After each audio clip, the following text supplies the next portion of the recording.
Mackaith escribió en su diario que su viaje empezó en una noche particularmente hermosa.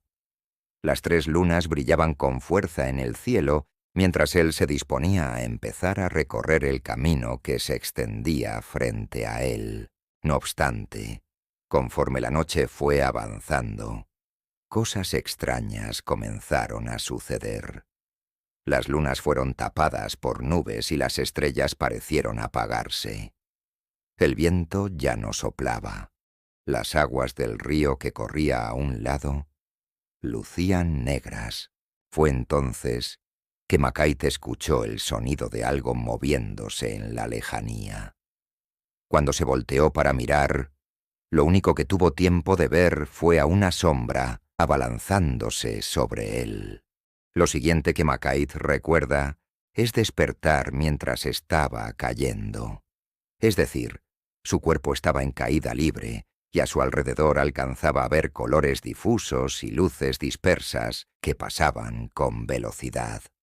Eran ellos la única señal de que se estaba moviendo.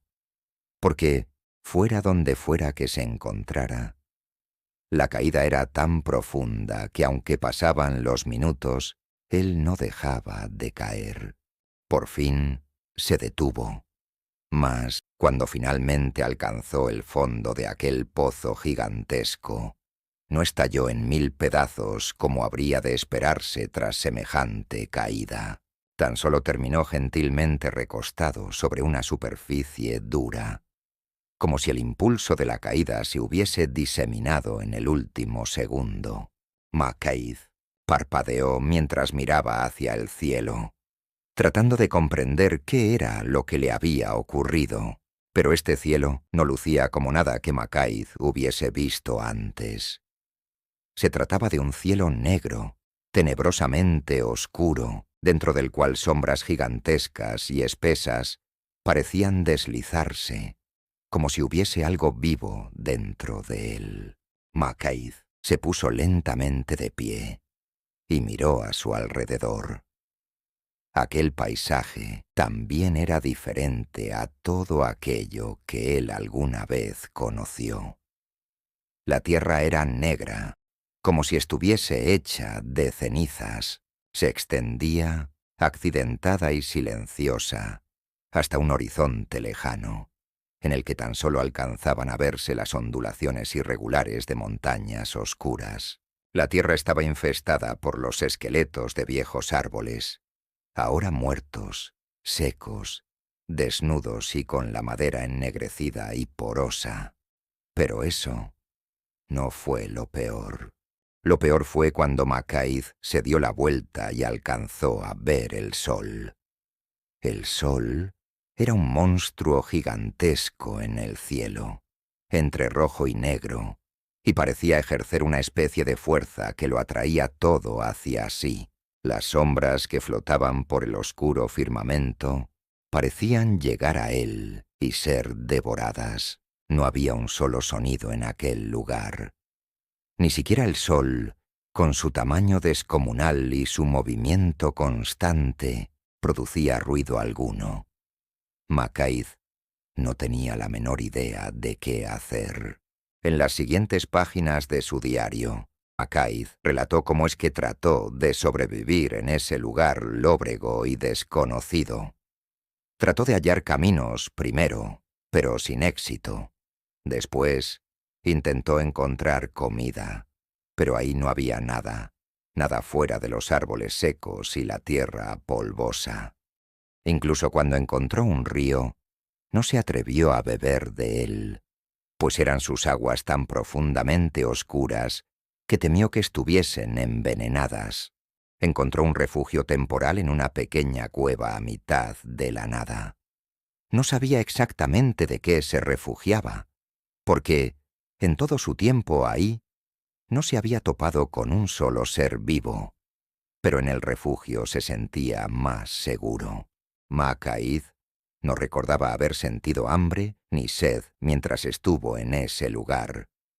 Afirmaba que ni siquiera sabía si respiraba, porque le pareció que dentro de ese vacío infinito no existía ni siquiera el aire. Incluso fue perdiendo poco a poco la noción del tiempo, porque ahí no anochecía ni amanecía jamás. Lo único que se veía en el cielo era ese eterno sol devorador. Fue en algún momento, en alguna de las horas o días, meses o incluso años que Mackay pasó ahí, que, repentinamente, se encontró por fin con una forma de vida, aunque Mackay no estaba seguro de si debía llamarla así. Puede ser que aquello con lo que dijo haberse topado haya sido en realidad una forma de muerte. La cosa se apareció de manera inesperada fuera de su cueva, y, en un momento en el que Mackay salió, la vio ahí, inmóvil. La cosa parecía una especie de caparazón gigante y negro que permanecía quieto frente a él. No obstante, cuando Mackay se acercó, patas y tenazas le salieron de todas partes. Mackay corrió hasta que no pudo más, y hasta que se había alejado tanto de su refugio que sabía que jamás podría regresar. El paisaje, tan vacuo de señas particulares que le ayudaran a orientarse, no le permitía saber ni de dónde había venido. Lo único que sabía es que, por suerte, había logrado escapar. No obstante, la criatura había logrado lastimarlo. Tenía un corte sobre la mejilla, otro en el brazo. Se los limpió sin mucho cuidado y retomó el andar, deseando encontrar un nuevo lugar en el que esconderse, ahora que sabía que sí había algo de lo que huir. Mackay vivió así un tiempo más. Se topó con más de esas criaturas y logró escapar siempre de ellas. Eso, hasta que ocurrió el gran encuentro. Mackay llamó así al peor y a la vez mejor momento que vivió en el extraño mundo negro.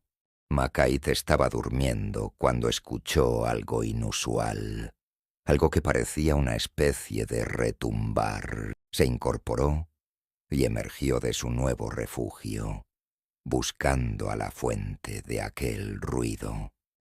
Pero cuando la encontró, salió corriendo. Decenas o quizá centenas de las criaturas, todas deformes, monstruosas, dirigiéndose hacia mí a toda velocidad. Eso escribió Mackay en su diario. Un ejército de las bestias le había encontrado y ahora le perseguía. Ahí, a lo largo y ancho de aquel desolado mundo negro, donde no había ni un solo ser pensante más que él. Mackay corrió y corrió. ¿Por cuánto tiempo? No pudo contarlo. Pudieron haber sido minutos, horas, semanas, meses o incluso décadas. No obstante, todo acabaría cuando Mackay se encontró justo al borde de un mar de aguas negras que se extendía hasta donde el ojo alcanzaba a ver. Se detuvo, aterrado, sabiendo que las criaturas seguían detrás de él y entendiendo que ya no tenía escapatoria, a menos, claro estaba, que decidiera nadar en esas oscuras y tenebrosas aguas. Se lanzó al mar. A diferencia del agua sobre las costas del mundo normal, este mar era profundo desde que se daba un paso en él y, al hacerlo, Mackay cayó a una profundidad insondable. El agua le cubrió en su totalidad, y él pensó que se ahogaría. No podía ver nada, mas nadó. Nadó hacia arriba, buscando la superficie, pero, tras unos minutos de hacer aquello, no logró salir del agua. Estaba aterrorizado. ¿Acaso se habría confundido de dirección? ¿Qué tal si, en lugar de nadar hacia arriba, había nadado hacia abajo? Le era imposible saberlo. Se quedó quieto, pensando que era el fin. Moriría ahí, en medio de esa oscuridad infinita que le lamía la piel.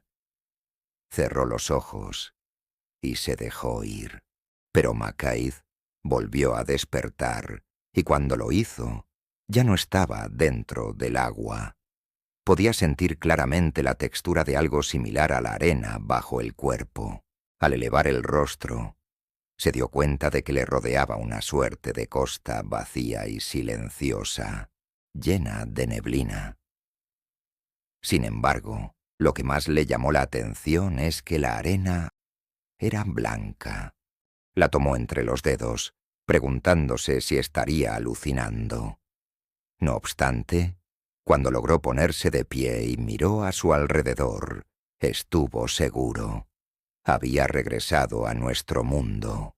Le rodeaban palmeras vivas, y no árboles secos y muertos. Se escuchaba el ruido de las olas del mar, el canto suave de algunas aves, y el viento soplaba, fresco.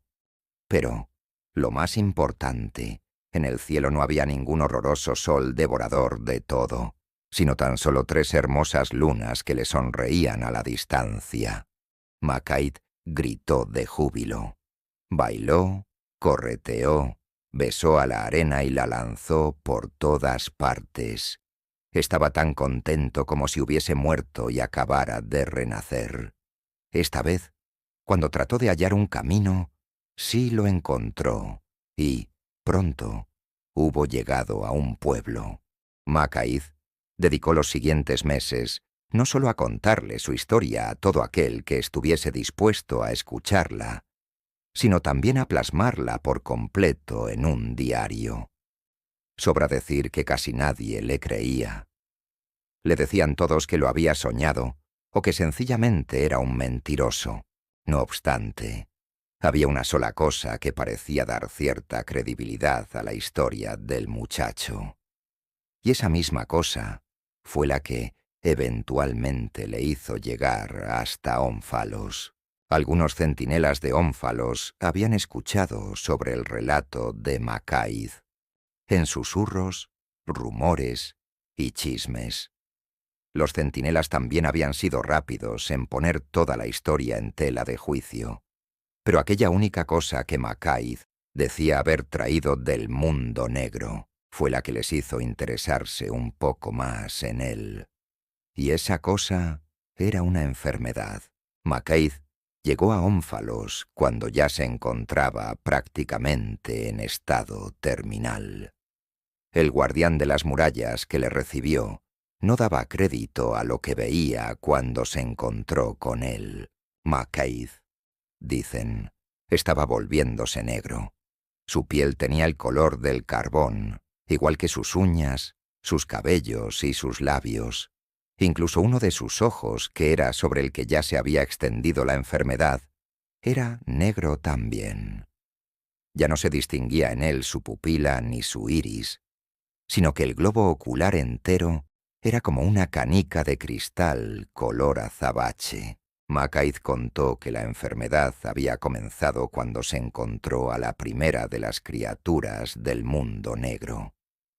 Aquella cosa había alcanzado a rasguñarle sobre la mejilla y uno de los brazos. A partir de aquellas heridas, la enfermedad había comenzado a extenderse por su cuerpo, volviéndolo a todo negro, tan negro como las criaturas mismas que habitaban aquel mundo de terror. Los mejores sanadores, químicos y fisiólogos de Ónfalos trataron a Macaid. Se probaron 1 millar de sellos sobre él, y hasta los especialistas en energías trataron de ayudarle. Pero nada de lo que hicieron logró detener el avance de la enfermedad, ni ayudó a determinar su causa. Al final, Macaid les agradeció por su ayuda y decidió regresar a casa para poder despedirse de sus seres queridos. Dejó su diario en Ónfalos y les suplicó que investigaran el misterio del mundo negro, porque, si él había terminado ahí, a alguien más podría ocurrirle lo mismo. Macaid falleció un par de ciclos lunares más tarde. Según lo que contaron sus familiares, fue perdiendo sus facultades conforme la enfermedad se apoderaba de su cuerpo. Cuando todo su cuello, su boca y sus labios se ennegrecieron, dejó de hablar. Cuando llegó a sus orejas, dejó de oír. Lo último en irse fue el segundo de sus ojos. Lo cerró un día y jamás lo volvió a abrir. El diario de Mackaith está guardado hasta el día de hoy en la Biblioteca General de Ónfalos. Lo han puesto en la sección de investigaciones pendientes, que es donde también están los libros y pergaminos que hablan de las divinidades de la creación y de los orígenes del mundo. Para muchos, la sección de investigaciones pendientes está compuesta una mitad por mitología y la otra mitad por cosas serias. Algunos dicen que el diario de Mackaith pertenece a la primera mitad y otros que a la segunda. Sea como sea, hasta el día de hoy, nadie ha podido corroborar la existencia del llamado mundo negro. ¿Encontraremos algún día pruebas de su existencia? Eso no lo sabe nadie.